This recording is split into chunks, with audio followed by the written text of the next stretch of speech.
have been treated very unfairly. Okay. Questions? Yes, John? Thank you so much. Thank you. Appreciate it. A couple of aspects of the intelligence briefing that you received on Friday that we're looking for further clarification on. Sure. First of all, did the heads of the intelligence agencies provide you with a two-page summary of these unsubstantiated allegations? And secondly to that, on the broader picture, do you accept their opinion that Vladimir Putin ordered the hack of the DNC and the attempted hack of the RNC? And if you do, how will that color your attempts to build a relationship with a leader who has been accused of committing an act of espionage against the United States? These meetings, as you know, are confidential, classified, so I'm not allowed to talk about what went on in a meeting. But we had many witnesses in that meeting, many of them with us. And I will say again, I think it's a disgrace that information would be let out. I saw the information, I read the information outside of that meeting. It's all fake news. It's phony stuff. It didn't happen. And it was gotten by opponents of ours, as you know, because you reported it, and so did many of the other people. It was a group of opponents that got together, sick people, and they put that crap together. So I will tell you that not within the meeting, but outside of the meeting, somebody released it. It should never have been, number one, shouldn't have even entered paper, but it should never have been released. But I read what was released, and I think it's a disgrace. I think it's an absolute disgrace. As far as hacking, I think it was Russia, but I think we also get hacked by other countries and other people. And I can say that, you know, when we lost 22 million names and everything else that was hacked recently, they didn't make a big deal out of that. That was something that was extraordinary. That was probably China. We have much hacking going on, and one of the things we're going to do, we have some of the greatest computer minds anywhere in the world that we've assembled. You saw just a sample of it 2 weeks ago up here, where we had the 6 top people in the world. They were never in the same room together as a group, and we're going to put those minds together, and we're going to form a defense. And I have to say this also. The Democratic National Committee was totally open to be hacked. They did a very poor job. They could have had hacking defense, which we had. And I will give Reince Priebus credit, because when Reince saw what was happening in the world and with this country, he went out and went to various firms and ordered a very, very strong hacking defense. And they tried to hack the Republican National Committee, and they were unable to break through. We have to do that for our country. It's very important. Just to the last part of that question, where I said, how could all of this potentially color your attempts to build a better relationship with President Putin? Well, you know, President Putin and Russia put out a statement today that this fake news was indeed fake news. They said it totally never happened. Now, somebody would say, oh, of course he's going to say that. I respected the fact that he said that. And I'll be honest, I think if he did have something, they would have released it. They would have been glad to release it. I think, frankly, had they broken into the Republican National Committee, I think they would have released it, just like they did about Hillary and all of the horrible things that her people, like Mr. Podesta, said about her. I mean, what he said about her was horrible. If somebody said about me what Podesta said about Hillary, I was the boss, I would have fired him immediately, or that person, because what he said about her was horrible. But remember this, we talk about the hacking, and hacking's bad, and it shouldn't be done. But look at the things that were hacked. Look at what was learned from that hacking. That Hillary Clinton got the questions to the debate and didn't report it? That's a horrible thing.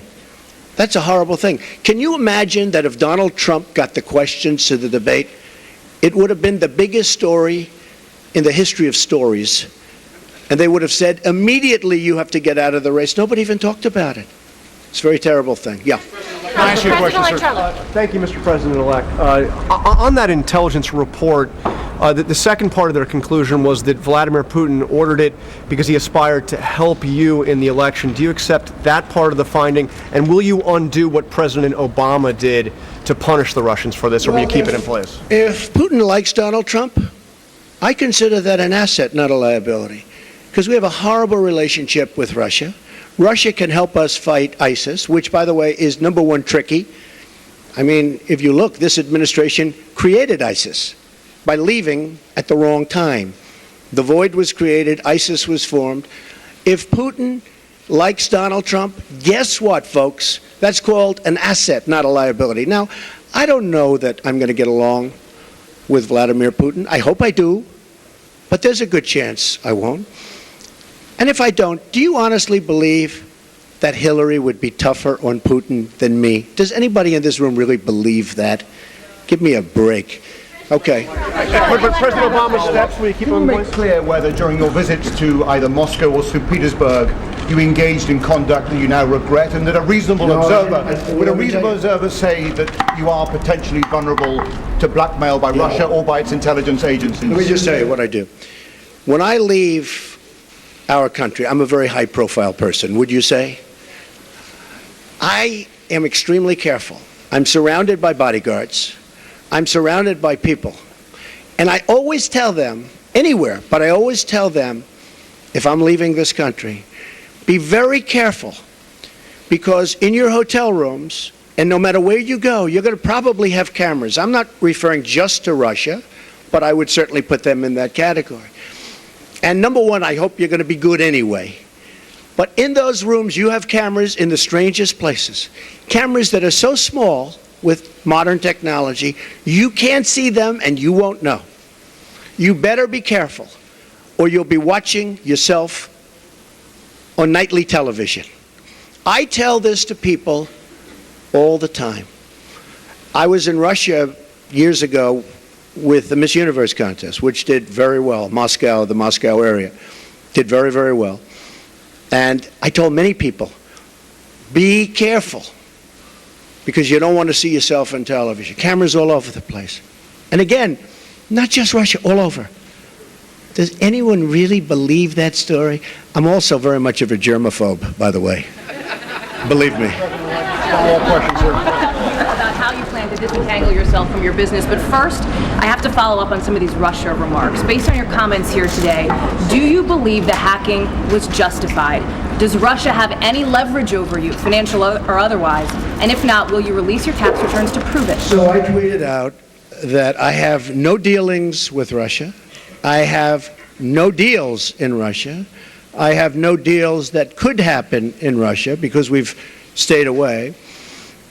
And I have no loans with Russia. As a real estate developer, I have very, very little debt. I have assets that are, and now people have found out how big the company is. I have very little debt. I have very low debt. But I have no loans with Russia at all. And I thought that was important to put out. I certify that. So I have no deals. I have no loans. And I have no dealings. We could make deals in Russia very easily if we wanted to. I just don't want to, because I think that would be a conflict. So I have no loans, no dealings, and no current pending deals. Now, I have to say one other thing. Over the weekend, I was offered $2 billion to do a deal in Dubai with a very, very, very amazing man, a great, great developer from the Middle East, Hussein Damak. A friend of mine, great guy, and was offered $2 billion to do a deal in Dubai, number of deals. And I turned it down. I didn't have to turn it down, because as you know, I have a no conflict situation because I'm president, which is, I didn't know about that until about 3 months ago, but it's a nice thing to have. But I don't want to take advantage of something. I have something that others don't have. Vice President Pence also has it. I don't think he'll need it. I have a feeling he's not going to need it. But I have a no conflict of interest provision as president. It was many, many years old. This is for presidents, because they don't want presidents getting, I understand, they don't want presidents getting tangled up in minutiae. They want a president to run the country. So I could actually run my business. I could actually run my business and run government at the same time. I don't like the way that looks, but I would be able to do that if I wanted to. I'd be the only one that would be able to do that. You can't do that in any other capacity. But as a president, I could run the Trump Organization, great, great company, and I could run the country. I do a very good job, but I don't want to do that. Now, all of these papers that you see here, yes, go ahead, Haley. Follow up on that before we get to the conflicts. Do you believe the hacking was justified, and will you release your tax returns to prove what you're saying about no deals in Russia? Well, I'm not releasing the tax returns because, as you know, they're under audit. Since the 70s, has had a gee, I've required never heard audit that. from the IRS. Gee, The I've last never six heard have that. released them, but as I've never heard president, that. sir, as You know, the only one that public- cares about my tax returns are the reporters, okay? You don't think the American public is concerned No, about I that? don't think so. I won. Do you believe the When I became hacking? president. No, I don't think they care at all. I don't think they care at all. I think you care. I think you care. First of all, you learn very little from a tax return. What you should do is go down to federal elections and take a look at the numbers. And actually, people have learned a lot about my company, and now they realize my company is much bigger, much more powerful than they ever thought. We're in many, many countries, and I'm very proud of it. And what I'm going to be doing is my two sons, who are right here, Don and Eric, are going to be running the company. They are going to be running it in a very professional manner. They're not going to discuss it with me. Again, I don't have to do this. They're not going to discuss it with me. And with that, I'm going to bring up Sherry Dillon, and she's going to go, these papers are just some of the many documents that I've signed, turning over complete and total control to my sons. Russia, though, sir? Good. Don't want to lose your notes. Thank you very much. Here you go. Thank you. Question, sir. Trump, thank you, Mr. Trump. Trey Yanks with One American News. What is your response to your critics that say not only you, but also your cabinet is filled with conflicts of interest? And do you plan to set an example in the future to make sure that your cabinet and everyone throughout your administration... Good question. I really think that when you watch what's going on with what's happening in Washington, I was just watching, as an example, Rex Tillerson. I think it's brilliant what he's doing and what he's saying. I watched yesterday, as you know, our great senator who is going to be a great attorney general, and he was brilliant. And what people don't know is that he was a great prosecutor and attorney general in Alabama, and he was brilliant yesterday. So I really think that I think we have one of the great cabinets ever put together. And we've been hearing that from so many people. People are so happy. You know, in the case of Rex, he ran incredibly ExxonMobil. When there was a find, he would get it. When they needed something, he would be there. A friend of mine who's very, very substantial in the oil business, Harold Hamm, big supporter, he said, there's nobody in the business like Rex Tillerson.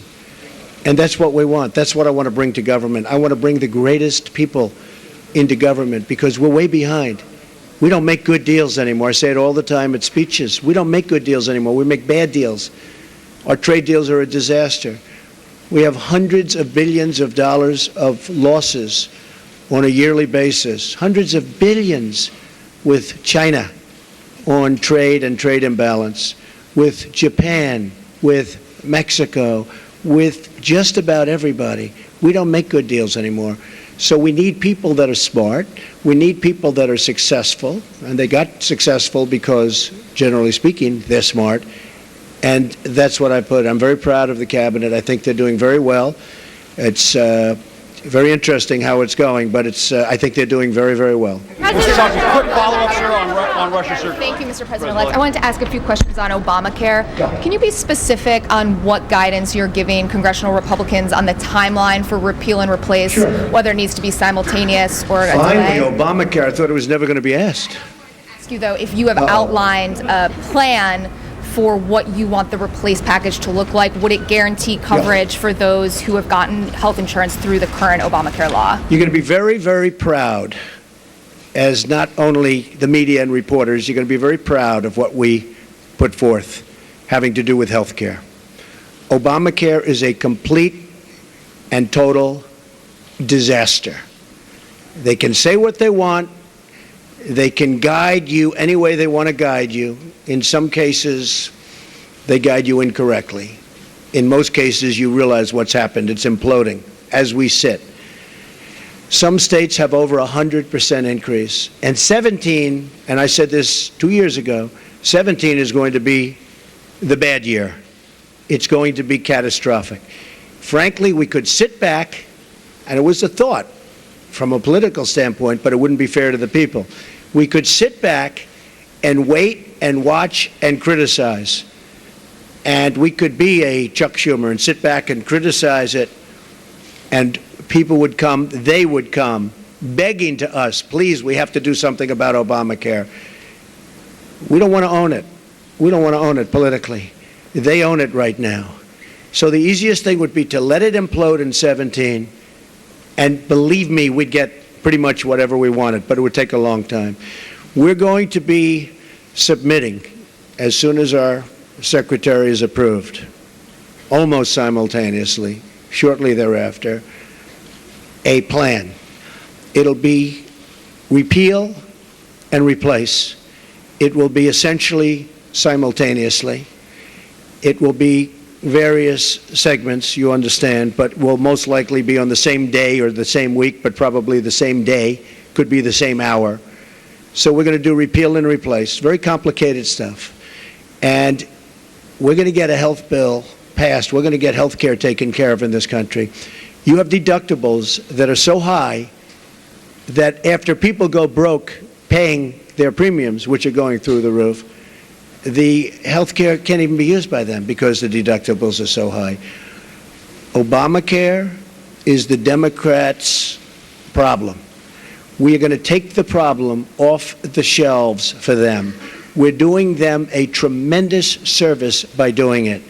We could sit back and let them hang with it. We are doing the Democrats a great service. So as soon as our secretary is approved and gets into the office, we'll be filing a plan. And it was actually pretty accurately reported today, the New York Times. And the plan will be repeal and replace Obamacare. We're going to have a health care that is far less expensive and far better. Okay. President-elect, can we just ask you, sir. President-elect Trump. Mr. President, which one, Mr. President? Well, I was going right Thank here. you. Go ahead, then CBS. Okay, President-elect Trump, John Steinberg from Cheddar. When you look at all the meetings that you've had with Carrier and SoftBank and Alibaba, do you conceive of making this a program, maybe sitting inside of Commerce? And then my follow-up question to that is, how soon will we see the program on capital repatriation and corporate tax cuts? Well, if I can save jobs, for instance, I was doing individual companies, and people said, well, but that's only one company, like we did a good job with Carrier. And I want to thank United Technologies, which owns Carrier, but we saved close to 1,000 jobs. And they were gone. And Mike Pence and his staff really helped us a lot. But those were that was a tough one because they announced a year and a half before that they were leaving. So it's always tough. When they're building a plant, it's a little tougher than before they start or before they make an announcement. So I want to thank United Technologies. But we've been meeting with a lot of companies. But what really is happening is the word is now out that when you want to move your plant to Mexico or some other place, and you want to fire all of your workers from Michigan and Ohio and all these places that I won for good reason, it's not going to happen that way anymore. You want to move your plant, and you think, as an example, you're going to build that plant in Mexico, and you're going to make your air conditioners or your cars or whatever you're making, and you're going to sell it through what will be a very, very strong border. Not a weak border like it is now. We don't even have a border. It's an open sieve. But you're going to sell through a very strong border. Not going to happen. You're going to pay a very large border tax. So if you want to move to another country, and if you want to fire all of our great American workers that got you there in the first place, you can move from Michigan to Tennessee and to North Carolina and South Carolina. You can move from South Carolina back to Michigan. You can do anywhere. You got a lot of states at play, a lot of competition. So it's not like, oh, gee, I'm taking the competition. We got a lot of places you can move. And I don't care, as long as it's within the United States, the borders of the United States. There will be a major border tax on these companies that are leaving and getting away with murder.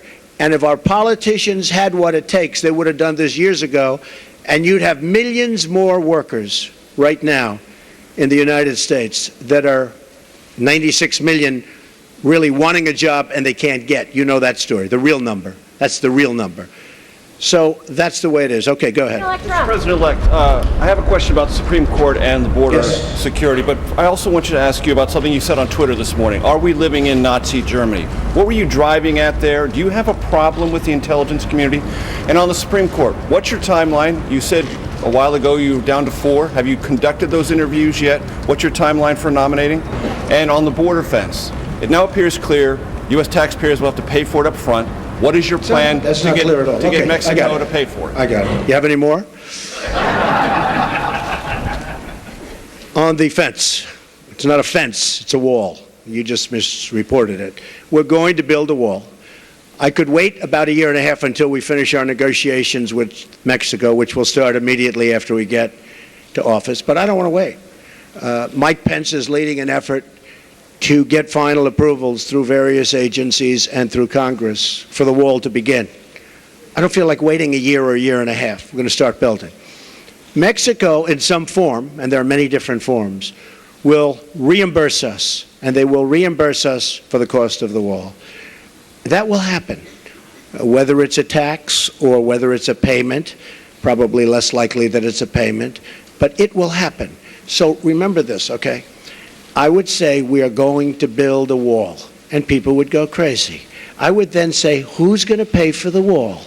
And people would all scream out, 25, 30,000 people, because nobody's ever had crowds like Trump has had. You know that. You don't like to report that, but that's okay. Okay, now he agrees. Finally, he agrees. But I say, who's going to pay for the wall? And they will scream out, Mexico. Now, reports went out last week, oh, Mexico's not going to pay for the wall because of a reimbursement. What's the difference? I want to get the wall started. I don't want to wait a year and a half until I make my deal with Mexico. So, and we probably will have a deal sooner than that. And by the way, Mexico has been so nice, so nice. I respect the government of Mexico. I respect the people of Mexico. I love the people of Mexico. I have many people from Mexico working for me. They're phenomenal people. The government of Mexico is terrific. I don't blame them for what's happened. I don't blame them for taking advantage of the United States. I wish our politicians were so smart. Mexico has taken advantage of the United States. I don't blame the representatives and various presidents, etc., of Mexico.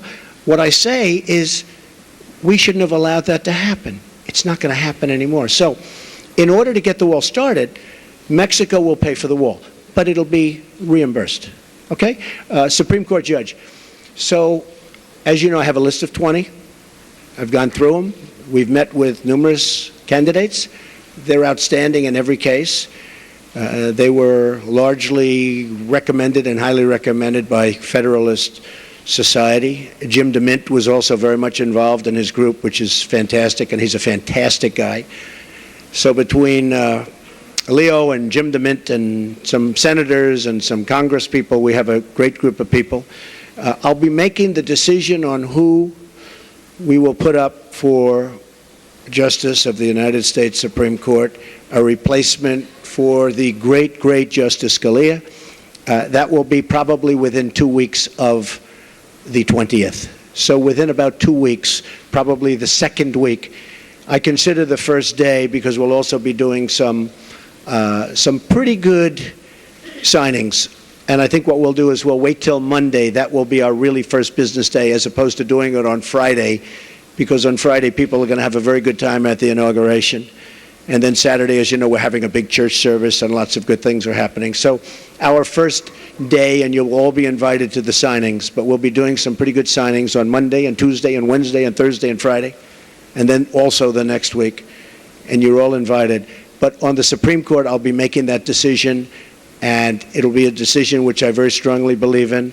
I think it's one of the reasons I got elected. I think the people of this country did not want to see what was happening with the Supreme Court. So I think it was a very, very big decision as to why I was elected. Mr. President-elect, the tweet that you had this morning about are we living in Nazi Germany, what were you driving at there? What are you trying to tell the country? I think it was disgraceful that the intelligence agencies allowed any information that turned out to be so false and fake out. I think it's a disgrace. And I say that, and that's something that Nazi Germany would have done and did do. I think it's a disgrace. That information that was false and fake and never happened got released to the public.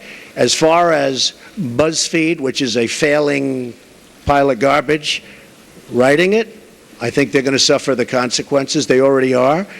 And as far as CNN going out of their way to build it up, and by the way, we just found out, I was coming down, Michael Cohen.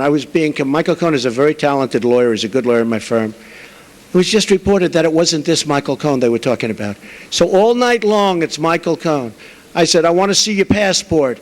He brings his passport to my office. I say, hey, wait a minute. He didn't leave the country. He wasn't out of the country. They had Michael Cohen of the Trump Organization was in Prague. It turned out to be a different Michael Cohen. It's a disgrace what took place. It's a disgrace. And I think they ought to apologize to start with Michael Cohen. Since you're attacking us, can you give us a question? Mr. President-elect. Go ahead. Mr. President-elect, since you are attacking our news organization, can you give us a chance? Your organization You is are attacking terrible. our news organization. Your organization Can you give us a is chance terrible. to ask a question, sir? Go ahead. Sir, can Quiet. you state, Quiet. Mr. President-elect, Go ahead. can you state She's asking categorically, a question. Mr. Don't be rude. President-elect, can you give us a question? Don't be You're rude. attacking us. Can you give us a question? Don't be rude. Can you No, give I'm us not a going to give you question? I'm not going to give you a question. Can you state categorically? You are fake news. Sir, go ahead. can you state categorically that nobody... No, Mr. President-elect, that's not Go ahead. appropriate. President Obama went too far with the sanctions he put on Russia after the hacking. Do you think they're I don't disproportionate? think he went too far. And what No. will you roll them back? No. And what do you think of Lindsey Graham's I don't say- plan to send you a bill for tougher ones, Plans to send me a bill for for what? tougher sanctions? I hadn't heard Lindsey Graham was going to do that. Lindsey Graham. I've been competing with him for a long time, and he's going to crack that 1% barrier one day. I didn't realize Lindsey Graham's still at it. It's all right. I think Lindsey Graham's a nice guy, actually. I've heard that he's a nice guy, and I've been hearing it. I've been hearing it. Yeah, go ahead. Go ahead. You've been waiting. Go ahead. As far as we understand, the intelligence community are... Stand up, please. Yeah, Ian Pannell from BBC News. Ian Pannell from BBC News. BBC News, that's BBC another News, beauty. yeah. Thank you. Thank you. As far as we understand it, the intelligence community are still looking at these allegations. It's false news, as you describe it. If they come back with any kind of conclusion that any of it stands up, that any of it is true, will you consider your position? Would you think There's about nothing it? they can come back with. Can you Go ahead. This decision to publish fake news and all the problems that we've seen throughout the media over the course of the election, what reforms do you recommend for this industry here? Well, I don't recommend reforms. I recommend people that are that have some moral compass. I've been hearing more and more about a thing called fake news, and they're talking about people that go and say all sorts of things. But I will tell you, some of the media outlets that I deal with are fake news, more so than anybody.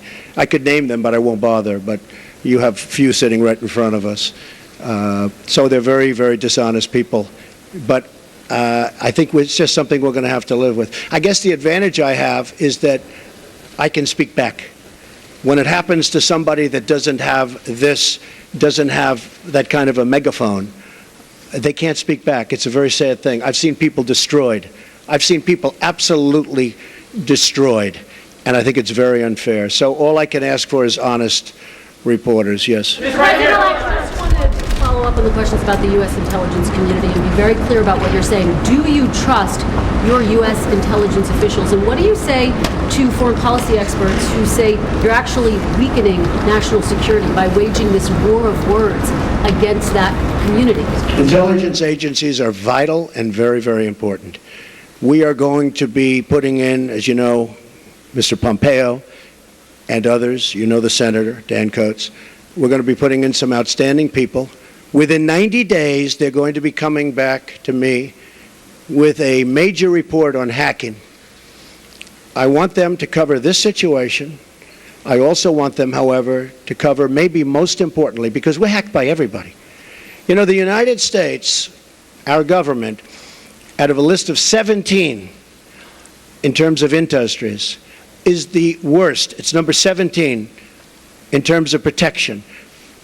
If you look at the retail industry, if you look at the banking industry, various industries, out of 17 industries, they put this in the category of an industry, the United States is last in terms of protecting let's say hacking defense, like we had a great hacking defense at the Republican National Committee. That's why we weren't hacked. By the way, we were told they were trying to hack us, but they weren't able to hack. And I think I get some credit because I told Reince, and Reince did a phenomenal job, but I said, I want strong hacking defense. The Democratic National Committee didn't do that. Maybe that's why the country runs so badly that way. But I will tell you, wait, let me finish. Within 90 days, we will be coming up with a major report on hacking defense. How do we stop this new phenomena, fairly new phenomena? Because the United States is hacked by everybody. That includes Russia and China and everybody. Everybody. Okay. Go ahead. Mr. President-elect, you said just now that you believe that Russia indeed was responsible for the hacking of the DNC and John Podesta's emails, etc. But you know what? Could have been others also. But why did you spend weeks undermining the U.S. intelligence community before simply getting the facts and then making a public statement? Well, I think it's pretty sad when intelligence reports get leaked out to the press. I think it's pretty sad. First of all, it's illegal.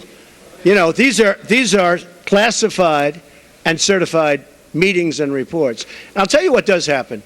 I have many meetings with intelligence, and every time I meet, people are reading about it. Somebody's leaking it out. So then I said, maybe it's my office. Maybe my office, because I have a lot of people, a lot of great people. Maybe it's them.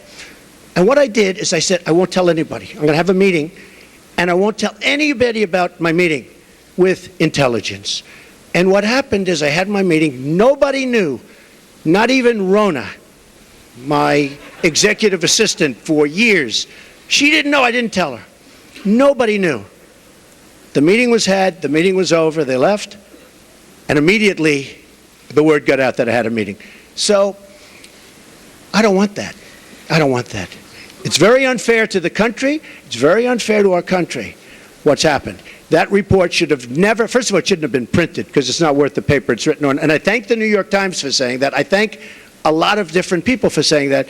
But I will tell you, that should never, ever happen. Okay. President-elect, ABC News.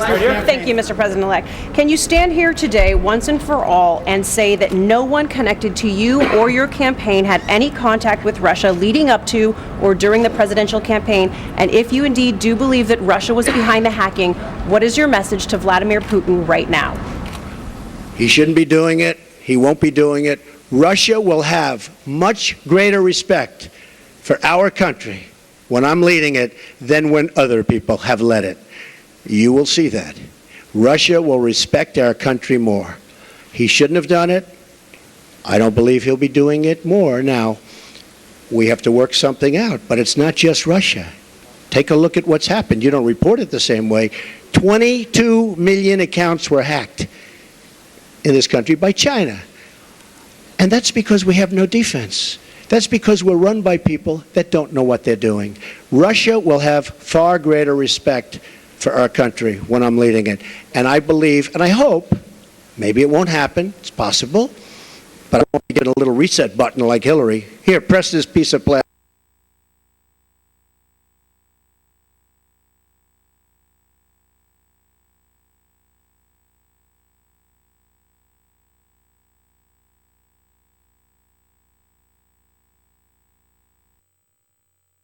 Advantage of us economically, totally advantage of us in the South China Sea by building their massive fortress. Total. Russia, China, Japan, Mexico, all countries will respect us far more than they do under past administrations.